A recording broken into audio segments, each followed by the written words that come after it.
Film की शुरुआत होती है और हमें 1000 साल पहले का वक्त दिखाया जाता है, जिस वक्त वाइकिंग का दौर था। वाइकिंग पायरेट्स को कहा जाता है, जो उस वक्त खजाने की तलाश में हुआ करते थे। हम देखते हैं कि वाइकिंग का राजा अपने सिपाहियों को लेकर नदी के किनारे आया था। ऐसा लग रहा था कि वो किसी जंग से यहाँ पर आए हैं। राजा नदी में एक छोटी भीड़ को छोड़ता है। राजा की बेटी उसे ऐसा करने से मना कर रही थी। वो कहती है कि डैड ऐसा मत करें, आपका ये काम हमें महंगा पड़ेगा। राजा अब क्या करना चाहता था कि कोई भी नहीं जानता था। तभी भेड़ को पानी में देखकर एक बहुत बड़ी चीज पानी से बाहर आती है। उसने भेड़ को खा लिया था, जिसके बाद उसने राजा के सभी सिपाहियों पर हमला कर दिया और उनको मार दिया। आखिर राजा ने पानी में भेड़ को क्यों छोड़ा था? वो यहाँ पर किस चीज की तलाश में आई थी? वो चीज आखिर क्या थी? ये हमें कहानी में आगे जाकर पता चलेगा। जिस चीज ने सभी को मार दिया सिवाय राजा की बेटी की, जो यहाँ से भाग जाती है। इसके बाद कहानी हमें बहुत सालों आगे की दिखाई जाती है। हम एक आर्कियोलॉजिस्ट को देखते हैं जिसका नाम सिगर्ट था। वो अपनी पुरानी चीजों पर रिसर्च किया करता था। उनके बारे में जानना, उनका पता करना, ये काम सिगर्ट को बहुत पसंद था। वो कई सालों से वाइकिंग्स पर रिसर्च कर रहा था। वो और उसकी बीवी कुछ ऐसी बातों को मानते थे जिन पर आजकल बहुत कम लोग हैं जो यकीन करते हैं। सिगर्ट और उसकी बीवी ने वाइकिंग्स पर बहुत रिसर्च की। उनको पता चला कि उनका समुद्री जहाज अपने इलाके से कई मीलों दूर गया था। उनका जहाज तो मिल जाता है और उनके कुछ आर्टिफैक्ट्स भी, यानी कि कुछ पुरानी चीजें भी मिली थी। मगर वो वाइकिंग्स इतने दूर क्यों गए थे, उस बात का जवाब आज तक किसी के पास नहीं था। और यही बात थी, सिगर्ट इन बातों का जवाब जानना चाहता था। मगर सिगर्ट और उसकी बीवी इस बात को मानते थे कि क्या पता वाइकिंग्स अपना खजाना छुपाने के लिए इतने दूर गए, लेकिन उनके पास इस बात का कोई सबूत नहीं था। इसीलिए उनकी बात पर कोई यकीन भी नहीं करता था। सिगर्ट के 2 बच्चे हैं। उसकी बीवी की कैंसर की वजह से मौत हो गई थी। वो एक म्यूजियम में काम किया करता था। सिगर्ट अक्सर अपने काम में इतना मसरूफ हो जाता कि अपने बच्चों को सही से वक्त भी नहीं दे पाता था। इसीलिए अक्सर सिगर्ट की बेटी उससे नाराज रहा करती थी। सिगर्ट ने आज जितनी भी चीजों पर रिसर्च की, उसके म्यूजियम में प्रेजेंटेशन थी। वहाँ पर म्यूजियम का मालिक उससे कहता है, देखो फजूल बात तो बिल्कुल मत बताना, सिर्फ वो बताना जिसके बारे में तुम्हें यकीन हो, वरना वो लोग हमारे म्यूजियम में पैसे कभी इन्वेस्ट नहीं करेंगे। और जो तुम्हारा प्रोजेक्ट है उस पर तो बिल्कुल भी नहीं। अब खैर सिगर्ट की प्रेजेंटेशन शुरू होती है, मगर सुनने वाले उसकी बातों में कुछ खास दिलचस्पी नहीं ले रहे थे। तब सिगर्ट ऐसी बातें बताने लगा कि एक दिन दुनिया खत्म हो जाएगी। वो बताता है कि हमें वाइकिंग्स का जहाज मिला। वो इतनी दूर इसलिए गए थे ताकि दुश्मनों से अपना खजाना छुपा सके, और हमें इस बात के बारे में पता करना होगा। हमें उस जगह तक जाना चाहिए। लेकिन वहाँ पर जितने भी लोग थे सब हंसने लगते हैं। इसीलिए जो इन्वेस्टर थे वो पैसे देने से भी मना कर देते हैं। सिगर्ट का बॉस भी हंसने लगा था। वो कहता है, क्या फजूल बातें कर रहे हो, ऐसा कुछ नहीं था। मगर सिगर्ट उन्हें फिर भी अपनी बात पर यकीन दिलवाने की कोशिश कर रहा था। वो इस चीज के बारे में अपनी गाड़ी में बैठकर बहुत सोचता है। उसे इन सब बातों पर यकीन था। सिगर्ट को बस ये डर होता है कि अगर उसकी इन बातों पर किसी ने यकीन ना किया तो उसकी सारी रिसर्च बेकार चली जाएगी, क्योंकि उसने और उसकी बीवी ने इन चीजों पर बहुत रिसर्च की थी। उन दोनों ने इस बात का पता लगाया था कि वाइकिंग हेजनबर्ग से फिनमार्क तक गए थे ताकि दुश्मनों से अपना खजाना छुपा सके। मगर वहाँ तक पहुँचने के लिए चाहिए था नक्शा, जो सिगर्ट की इस बात को साबित कर सकेगा। मगर अब तक ऐसी कोई चीज उसके हाथ नहीं लगी थी। सोच सोच में इतना वक्त गुजर जाता है कि उसका ध्यान अपने बच्चों पर भी नहीं रहता, जिन्हें उसने स्कूल से लाना था। फिर वो जल्दी से स्कूल जाकर अपने बच्चों को घर ले आया था। रात के वक्त बहुत तेज बारिश हो रही थी और सिगर्ट उन्हीं सोचों में गुम था। तभी उसके दरवाजे की बेल बजती है। उसकी टीम का एक आदमी आया था जिसका नाम एलन होता है, जो इसके साथ मिलकर इसी प्रोजेक्ट पर काम कर रहा था जो बंद हो चुका था। वो कुछ आर्टिफैक्ट्स को ढूंढ कर लाता है। एलन बहुत खुश दिखाई दे रहा था। वो सिगर्ट से कहता है कि मैं ऐसी चीज लाया हूँ जिसे देखकर तुम भी बहुत खुश हो जाओगे। हमारी रिसर्च बेकार नहीं थी। वो अपने बैग से एक पत्थर निकालता है जिस पर किसी और जुबान में कुछ लिखा हुआ था, मगर उनके लिए समझ पाना इतना मुश्किल नहीं था क्योंकि सिगर्ट को वो जुबान पढ़ने आती थी। वो पढ़ता है कि वाइकिंग्स का राजा अपने सिपाहियों के साथ एक नदी पर गया था, जहाँ पर एक खौफनाक चीज ने उन पर हमला कर दिया और उन सबको मार दिया। मगर इन सब में राजा की बेटी बच गई। और ये सारी कहानी वही थी जो हमने शुरू में देखी। उन्हें उस पत्थर पर एक निशान भी बना हुआ मिलता है जो राजा की बेटी का लॉकेट था। उस निशान को देखकर उन्हें ऐसा लग रहा था कि जैसे उस निशान जैसी चीज उन्होंने कहीं पर देखी है। वो अब दोनों म्यूजियम में जाते हैं क्योंकि सिगर्ट अभी भी वहाँ पर काम करता था, तो उसके पास उस म्यूजियम की चाबियाँ थी। इन्हें वहाँ पर वो लॉकेट मिल जाता है जिसे लाकर जब ये निशान पर रखते हैं तो बिल्कुल वो वैसा ही था।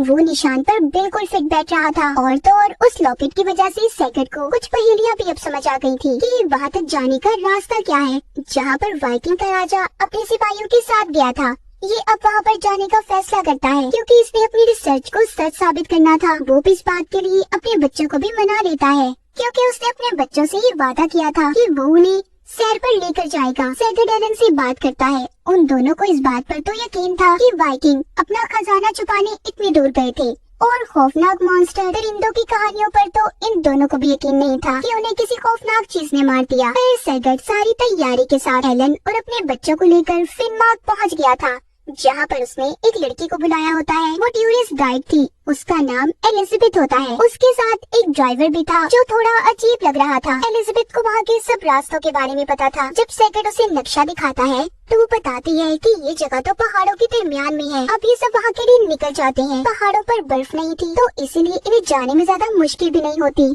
अब जब ये उस नदी के पास पहुँच जाते हैं जहाँ पर इन्हें जाना था तो आगे रास्ता बंद होता है। ड्राइवर उन्हें बताता है कि सदियों पहले यहाँ पर 2 राज घरानों में जंग छिड़ गई थी। इस जगह को कब्जे में ले लिया गया था, तो जिसके बाद गवर्नमेंट ने इस जगह को बंद कर दिया और आज तक बंद है। तभी यहाँ पर एलन उस फेंस बाड़ को काट देता है। अब यहाँ पर जब कोई भी नहीं था तो असूल कैसे? इस जगह पर मच्छर भी बहुत थे। जाहिर है ये घना जंगल जो था। एलिजाबेथ सैगट की बेटी को लोशन लगाती है। तब बात करते हुए उसे सैगट की बेटी से पता चलता है कि उनकी मॉम की मौत हो चुकी है, यानी कि सैगट की बीवी इस दुनिया में नहीं है। ये सुनकर एलिजाबेथ थोड़ा दुखी हो गई थी। और ये आगे बढ़ती हैं। आगे जाने पर इन्हें जंग का सामान मिलता है जो रशियन जंग के दौरान यहाँ पर छोड़कर चले गए थे। यहाँ पर कई सालों से कोई भी नहीं आया था, मगर इनकी मंजिल ये नहीं थी, बल्कि इन्हें तो एक आइलैंड पर जाना था जो नदी के बीचों बीच बना हुआ था। दिखने में वो बिल्कुल एक आग जैसा था जिसका नाम आई ऑफ ऑडिन होता है। इन्हें जल्दी वो नजर आ जाता है। अब ये सब मिलकर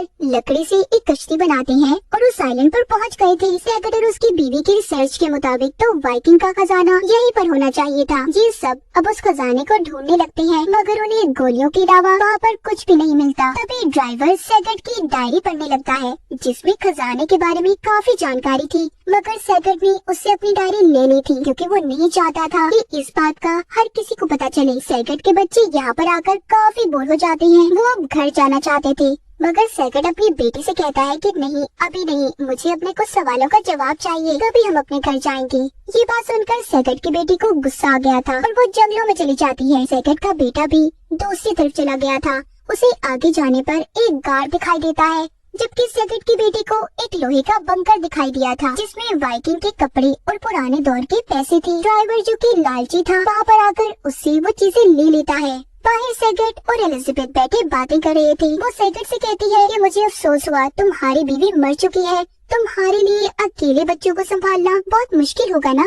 सैगट जैसे ही एलिजाबेथ के सवालों का जवाब देने लगता है तभी उसे अपने बेटे के चिल्लाने की आवाज आई थी। जब ये जाकर देखता है तो वो गार्ड देखता है जो इसके बेटे को मिला था। दिखने में वो गार्ड काफी गहरा था। वो देखकर सैगट को लगता है क्या पता खजाना वाइकिंग्स ने यहीं पर छुपा कर रखा हो। अब ये एक एक करके रस्सियों की मदद से नीचे उतरते हैं क्योंकि तैयारी तो ये पहले ही कर आए थे। नीचे उतरकर सब यहाँ वहाँ देखने लगे थे। एलन को कीचड़ में पड़ा हुआ वाइकिंग का एक पुराना हेलमेट मिलता है जिसे देखकर सैगट खुश हो गया था। उसकी रिसर्च सही साबित हुई थी। इसका मतलब वाइकिंग्स यहाँ तक आए थे। वो सभी से कहता है कि यहाँ वहाँ ढूंढना शुरू करो, इधर और भी चीजें हो सकती हैं। वहाँ पर उन्हें बहुत सा सामान मिलता है। सैगट के बेटे को अजीब सा एक बड़ा अंडा मिला था जिसके बारे में वो किसी को कुछ भी नहीं बताता और अपने बैग में रख लेता है। अब इनको यहाँ पर बहुत सारा सामान मिलता है। जब ये सब सामान को पैक कर रहे थे तो ड्राइवर इनसे पूछता है क्या हम इन चीजों को बेचने वाले हैं जिससे हमें बहुत सारे पैसे मिलेंगे, जिस पर सैगट उसे जवाब देता है नहीं, ऐसा नहीं है, हम ये सारी चीजें म्यूजियम में देने वाले हैं। इतना सुनकर ड्राइवर भड़क जाता है क्योंकि वो तो पहले से लालची था। कहता है क्या फायदा इतना दूर आने का, क्या हम सब यहाँ पर अपनी जान को खतरे में डालकर ये सब कुछ लेकर म्यूजियम में देने वाले हैं, ऐसा नहीं हो सकता। वो अपनी गन दिखाकर उनसे वो सारा सामान ले लेता है। उनको डराने के लिए उसने एक गोली भी चलाई जिससे सब डर जाते हैं, इसलिए कोई भी उसे नहीं रोकता। वो सारा सामान लेकर ऊपर आ जाता है। उसने ऊपर आकर रस्सियों को भी काट दिया था जिससे ये सब नीचे आए थे और लकड़ी की बनी हुई कश्ती में उस सारे सामान को लेकर नदी के रास्ते जाने लगता है। तभी नदी के बीच जाकर उसे कुछ महसूस हुआ था। वो खतरनाक क्रिएचर जिसने शायद सालों पहले वाइकिंग्स पर भी हमला किया था। उधर गार के अंदर एलन को एक इंसानी खोपड़ी मिलती है जिसे सैगट की बेटी देखकर डर गई थी। वो अब घर जाने की जिद करती है मगर अब रस्सियां भी टूट चुकी थी तो वो कैसे बाहर निकलती। यहाँ पर एलिजाबेथ उस गाड़ की ऊंचाई पर चढ़ना शुरू करती है क्योंकि उसे क्लाइंबिंग आती थी। वो पहाड़ियों पर चढ़ना जानती थी। वो ऊपर पहुंचकर सबके लिए रस्सियाँ फेंकती है। खैर ये सब उस गाड़ से बाहर तो आ गई थी, मगर इन्हें अपनी कश्ती कहीं पर भी नजर नहीं आती और न ही ड्राइवर जो इनकी कश्ती को लेकर जा चुका था। खैर ये जानती थी कि उसने अब तक उनके ढूंढे हुए सामान को ब्लैक मार्केट में बेच दिया होगा, मगर ये नहीं जानते थे कि उस पानी में रहने वाले क्रिएचर ने उसे मार दिया है। इनके पास नदी को पार करने के लिए कुछ भी नहीं था, तो इसीलिए अब ये यहीं पर रात गुजारने का फैसला करते हैं। एलन जो अपने साथ इंसानी खोपड़ी लाया था, वो जब उसके सर को खोलता है तो उन्हें उसमें एक बहुत बड़ा दांत मिला था। ऐसा लग रहा था कि शायद उसे किसी जानवर ने मारा है, मगर ये दोनों वो दांत देखकर सोचते हैं इतना बड़ा दांत आखिर किस जानवर का हो सकता है। ये अब किसी को बिना बताए दोबारा से उस गाड़ के अंदर जाते हैं, तो और ज्यादा अंदर जाने पर इन्हें बहुत सारे इंसानी ढांचे दिखाई दिए थे। इसका मतलब ये था जो वाइकिंग्स यहाँ पर सदियों साल पहले आए थे वो यहीं पर मर गए, कभी अपने मुल्क वापस न जा सके, इसलिए कहानियों में कहीं पर उनका जिक्र नहीं था। और ये ढांचे सभी उन वाइकिंग्स के थे जो हमने कहानी के शुरू में देखे थे। ये सब देखकर सैगर्ट एलन से कहता है, मेरी रिसर्च के मुताबिक उस दौर के वाइकिंग्स एक अजीब सी क्रिएचर पर यकीन रखते थे। उनका मानना था कि वो एक दिन पूरी दुनिया को खत्म कर देगा, मगर सैगर्ट का ये मानना था कि हजारों साल पहले हो सकता है ऐसे जानवर होते होंगे, मगर वो उसी वक्त में खत्म हो गए। ये जब थोड़ा सा और आगे जाते हैं तो इन्हें पानी में कुछ महसूस होता है। इन्होंने पहली बार उस जानवर की झलक देखी थी जो दिखने में बहुत बड़ा और काफी अजीब था। ये दोनों डर जाते हैं, इन्हें अपनी आंखों पर यकीन नहीं हो रहा था। जब ये दोनों गाड़ में थी तो ऊपर सैगर्ट के बेटे को जो अंडा मिला था उसमें हलचल होने लगती है। हलचल की आवाज से सैगर्ट के बच्चे जाग गए थे। उस अंडे में से तभी एक सांप निकलता है। उसको जब सैगर्ट का बेटा खाना खिलाता है तो उस सांप ने सैगर्ट के बेटे के हाथ से खाना तो खा लिया था, मगर अब वो उस पर हमला करने वाला था। तभी बच्चों के शोर से एलिजाबेथ भी जाग जाती है। उसने उस सांप के बच्चे को एक बॉक्स में बंद कर दिया था, मगर वो लगातार अजीब अजीब आवाजें निकाल रहा था, जो आवाजें पानी में रहने वाले क्रिएचर तक पहुंच जाती है। एक रस्सी पानी में थी जिससे वो टूटा हुआ बंकर का हिस्सा बंधा हुआ था, जिसमें सैगर्ट के बच्चे और एलिजाबेथ थे। वो क्रिएचर अब उस रस्सी को पानी में खींच लेता है। तभी सैगर्ट और एलन भी गाड़ से बाहर आ जाते हैं। सैगर्ट जल्दी से उस दरवाजे को खोलने की कोशिश करता है ताकि अपने बच्चों और एलिजाबेथ को बचा सके। उसने अपनी बेटी और एलिजाबेथ को तो निकाल लिया था, मगर उसका बेटा अभी भी उस बंकर के अंदर था। बाहर एक दरख्त की वजह से वो रुक जाता है। इस बात का फायदा उठाकर सैगर्ट ने अपने बेटे को भी बचा लिया था। सब बहुत ज्यादा डर चुके थे, खास तौर पर सैगर्ट के बच्चे। एलिजाबेथ कहती है हमें किसी भी तरह यहाँ से जाना होगा। तभी वहाँ पर एलन को बॉक्स मिलता है जिसमें क्रिएचर सांप का बच्चा था। वो समझ चुका था कि वो क्रिएचर उनके पीछे क्यों पड़ा है। वो अपने बच्चे को लेना चाहता है, लेकिन वो अभी भी उस बॉक्स को अपने पास रख लेता है। उसके इरादे क्या थे कोई भी नहीं जानता था। यहाँ से इन्हें अब किसी भी कीमत पर निकलना था। एलिजाबेथ एक गन की मदद से रस्सी को दूसरी तरफ फेंकती है। ये एक एक करके दूसरी तरफ जाने लगे थे। सबसे पहले एलन जाता है, फिर बच्चे और एलिजाबेथ। जब आखिर में सैगर्ट की बारी आती है तो वो बीच में ही रुक गया था। सैगर्ट जानता था कि पानी में खतरा है, इसीलिए वो बार बार आगे जाने की कोशिश कर रहा था, मगर नहीं जा पाता। तब एलिजाबेथ उसकी मदद के लिए फिर दोबारा रस्सी के सहारे आती है। अगर एलिजाबेथ सही वक्त पर सैगर्ट को ना बचाती तो वो मर जाता, क्योंकि उनके थोड़ा सा आगे जाने पर पानी से निकलकर सांप की तरह बहुत बड़ा दिखने वाला क्रिएचर उन पर हमला कर देता है, जिसको पहली मर्तबा इन्होंने अपनी आंखों से देखा था, जो इतना बड़ा था कि आसानी से एक इंसान को खा सकता था। उसके हमले की वजह से वो दोनों पानी में गिर गए थे। जब वो क्रिएचर उन्हें मारने वाला था तो एलन अपनी गन से उस पर गोली चलाता है और इसी बात का फायदा उठाकर वो दोनों जल्दी से पानी से बाहर आ गए थे। ये सभी यहाँ से तो निकल गए थे। इन्हें ऐसा लग रहा था कि खतरा सिर्फ पानी में है, मगर ये नहीं जानते थे कि वो क्रिएचर सांप जमीन पर भी चल सकता है। अब ये यहाँ से आगे निकलते हैं। इन्हें एक पुराना बंकर यानी कि अंडरग्राउंड रास्ता मिलता है। सैगर्ट को भी वाइकिंग्स की कहानी समझ आ गई थी कि वो यहाँ पर किसी खजाने को छुपाने नहीं बल्कि इस क्रिएचर को मारने आए थे, क्योंकि उनका मानना था कि ये दुनिया को खत्म कर देगा। और उस पत्थर पर सारी कहानी वाइकिंग्स के राजा के बेटे ने लिखी थी, जो बचकर भाग गई थी। यहाँ पर इन्हें ऊपर की तरफ एक रास्ता दिखाई देता है। ये जब उस रास्ते से बाहर जाने का सोचते हैं, सबसे पहले एलन बाहर जाता है। सैगर्ट को ये बात पता चल चुकी थी कि एलन के पास क्रिएचर का बच्चा है। तभी वो क्रिएचर सांप इनके पीछे पड़ा हुआ है। सैगर्ट एलन से कहता है जो बैग तुम्हारे पास है मैं जानता हूँ उसमें उस सांप का बच्चा है, जिसकी वजह से वो हमारे पीछे पड़ा हुआ है। वो बैग मुझे दे दो, मगर वो देने से इनकार कर देता है। इतने में ऊपर से सांप क्रिएचर ने आकर एलन को मार दिया था। वो उसे पकड़कर खा जाता है। अब क्योंकि वो बैग बंकर में गिर गया था, वो सांप क्रिएचर भी अंदर आ जाता है। बच्चे दूर भागते हैं, वो एक खुफिया जगह पर छुप गए थे। दरअसल जब ये खौफनाक सांप अंदर आया तो बहुत सारा मलबा गिर गया था,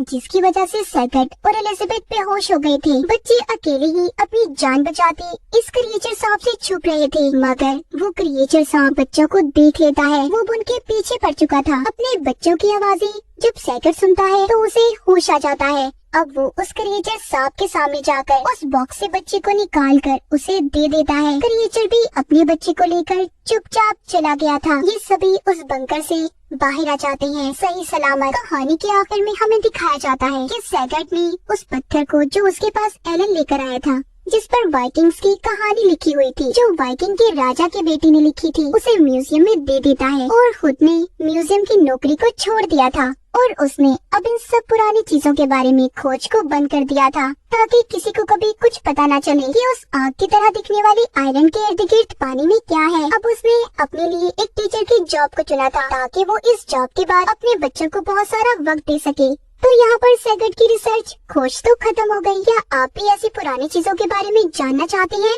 कमेंट सेक्शंस में जरूर बताइएगा। और इसी के साथ इस फिल्म की कहानी यहीं पर खत्म हो जाती है।